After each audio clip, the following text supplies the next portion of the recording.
Look at what the military is doing to people. Oh my God.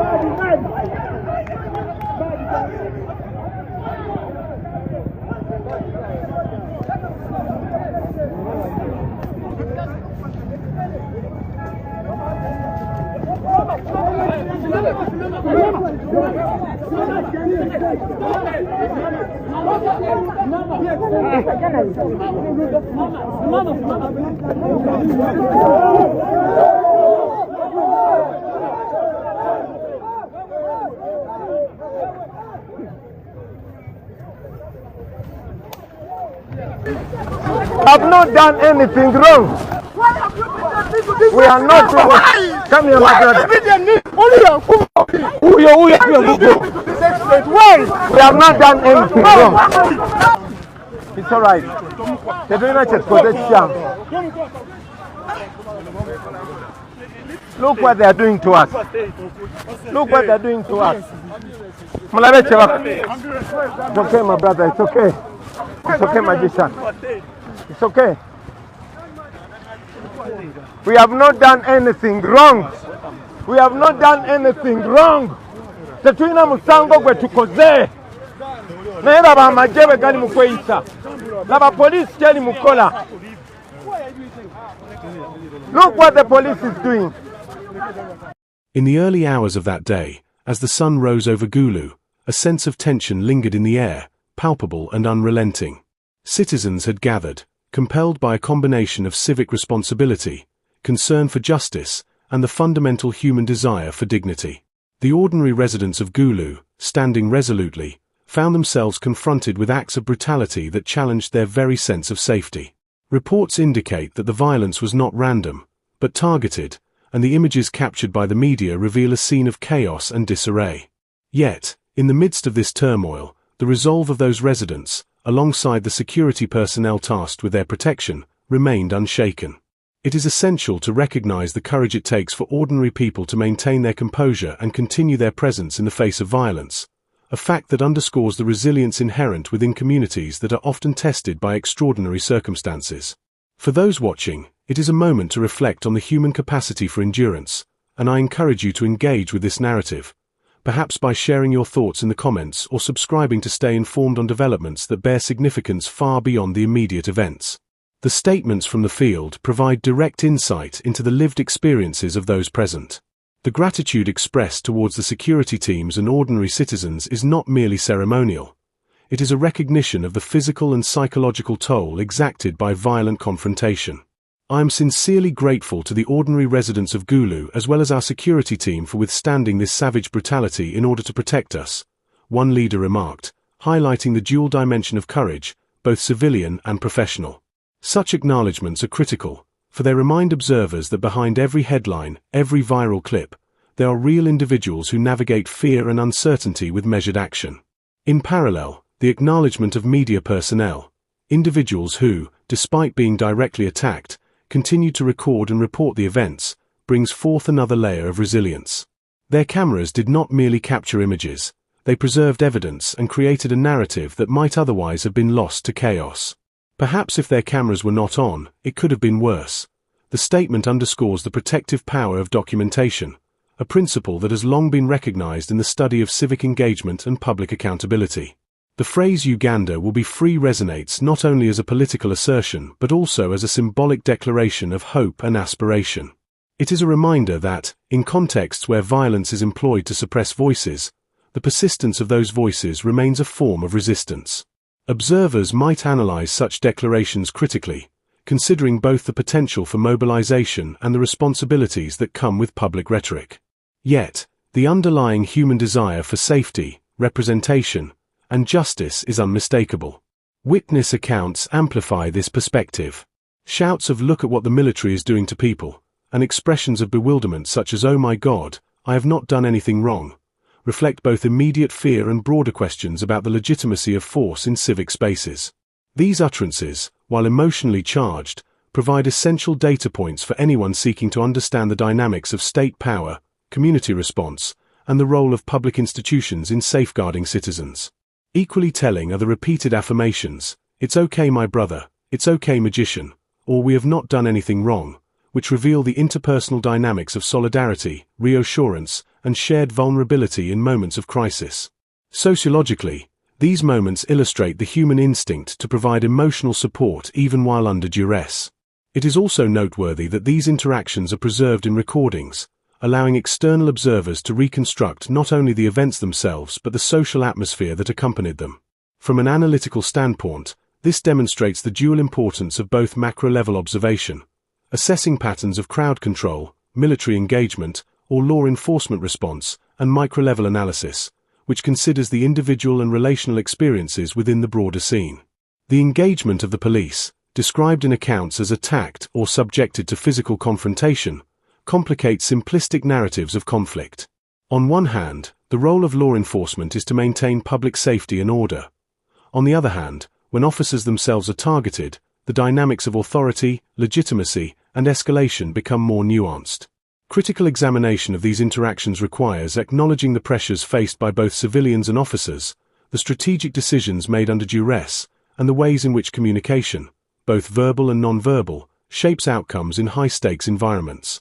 For anyone following this story or similar events globally, this underscores the importance of seeking balanced sources, verifying evidence, and remaining attentive to context rather than relying solely on sensationalized portrayals. While reflecting on these occurrences, one cannot overlook the ethical dimension of media coverage. Journalists present during the events faced direct threats, yet they chose to maintain their professional commitment. The preservation of footage and first-hand testimony serves multiple functions: informing the public, creating historical records, and establishing accountability mechanisms. It is within these moments that the relationship between citizenry, media, and governance is most transparently observed. Here, the observer is reminded that freedom of information is both a right and a responsibility, requiring careful navigation to ensure safety, accuracy, and impartiality. If you are engaged with this analysis, consider supporting responsible journalism by subscribing to reliable channels and participating in discussions that emphasize informed, respectful dialogue. The events in Gulu also warrant broader reflection on civic participation and public demonstrations. Protests, by definition, are exercises of the collective voice, often aimed at drawing attention to perceived injustices or societal shortcomings. The presence of violence complicates the moral and strategic dimensions of these gatherings. When assessing the efficacy and consequences of public protests, analysts examine both immediate outcomes, physical safety, law enforcement response, and public perception, and long-term implications, such as policy shifts, legal reforms, or shifts in societal attitudes. The residents' persistence, despite facing threats, indicates a level of engagement that is both courageous and strategically significant, reinforcing the notion that civic action is rarely a neutral endeavor. It is laden with risk, ethical considerations, and potential for lasting impact. Subtle yet consistent in the accounts is the notion of witness solidarity, the instinctive human behavior of acknowledging shared vulnerability, offering reassurance, and documenting injustice. Phrases like "look what the police is doing" function as both alert and affirmation, serving to register experience while seeking empathy and validation from peers. These expressions, repeated across multiple accounts, illustrate the phenomenon of social reinforcement, where the act of bearing witness becomes a collective enterprise, essential for sustaining morale, establishing communal truth, and motivating sustained engagement in civic processes. It is precisely in these details that a calm, reflective analysis allows viewers to appreciate the full texture of the events, rather than reducing them to simple binaries of victim and perpetrator. In summary, the situation in Gulu, as recorded and reported, offers a rich field for examination. It encompasses the courage of ordinary residents, the commitment of security personnel, the persistence of journalists, and the complex dynamics between state authority and civic assertion. Each statement, each captured image, each verbal exchange contributes to a mosaic of human experience that defies easy categorization. For those following these developments, it is a moment to engage critically, to recognize the interplay of emotion and strategy, and to appreciate the courage inherent in facing violence with composure. By subscribing to channels that provide thoughtful analysis, commenting with insights grounded in evidence, and sharing these narratives responsibly, audiences can contribute to a more informed, reflective, and conscientious public discourse.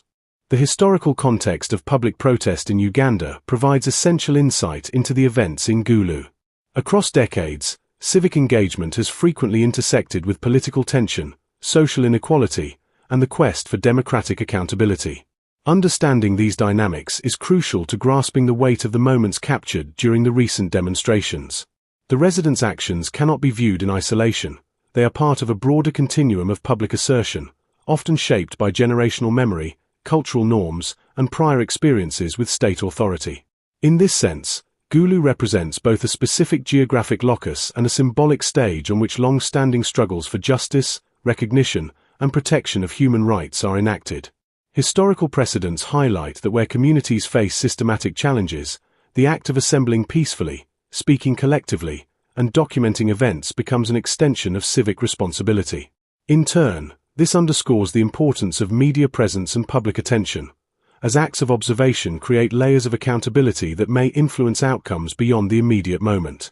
When analyzing the interactions between civilians and law enforcement, it is necessary to consider institutional frameworks, operational mandates, and the pressures inherent in real-time crisis management. Law enforcement agencies, while tasked with maintaining order, operate under conditions of constraint, often balancing the need to protect property, enforce the law, and mitigate harm.